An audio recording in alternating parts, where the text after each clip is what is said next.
Welcome to the A&L podcast. My name is Ava. And my name is Lily. Today we are going to be talking about to what extent is a text an expression of a writer's identity.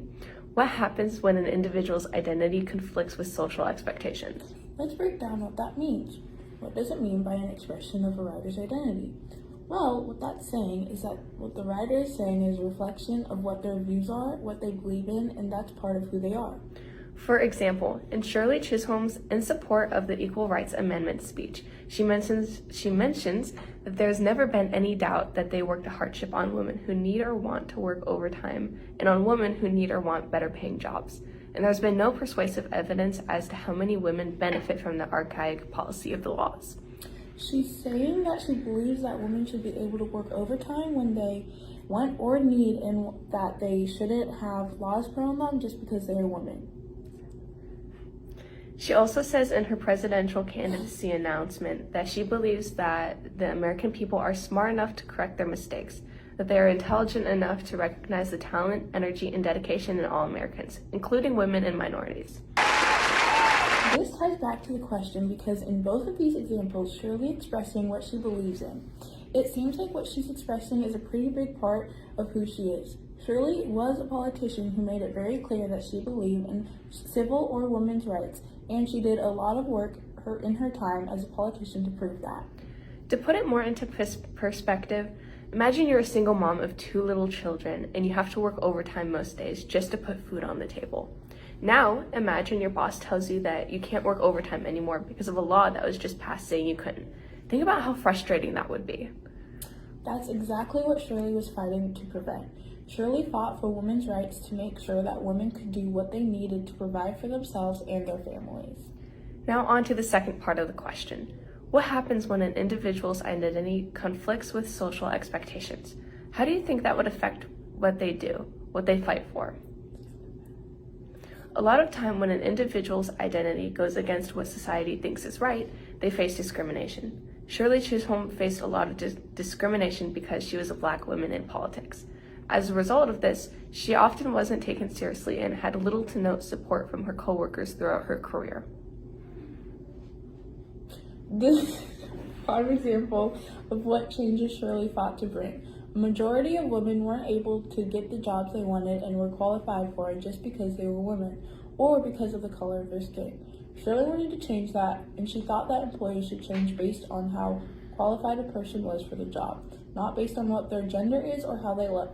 But Shirley didn't let this stop her. Despite all the discrimination she faced, Shirley remained resilient and undeterred. This is a good example of how you can stay strong even when society is pushing its own views on you. I think we should all take Shirley as an example of this when we feel the hardships of societal expectations. Aww. I think that the hardship Shirley faced proved that she was fighting for what she needed. Without her, those laws would likely still be in effect today, and many women and people of color would be facing the same or even more hardships than they did when Shirley was in office. Let's talk a little about what she did. Since we've been mentioning it so much, the 3 main things that Shirley fought for were social justice, education reform, and gender equality. Before we dive in, let's go over a simple definition of what those mean so we're all on the same page and all have an understanding as to what we're talking about. First on the list is social justice. In simple terms, social justice means fair and equal treatment and opportunities for everyone, no matter how they identify or what their background is. It's a society where the respect and value of everyone's rights are promoted. Next up is education reform. Education reform is basically a plan to make improvements to a school system and or educational practices that would enhance learning. And finally, gender equality. Gender equality is the fair treatment of men and women. I feel it's the simplest in terms, yet historically the hardest to achieve. Now that we've gone over them all, let's dive into what accomplishments Shirley made that would fall into these categories. First up is social justice. A few of the things Shirley did for social justice was she contributed a lot of anti-poverty campaigns and worked to improve the lives of many working people, women, elderly children, and minorities.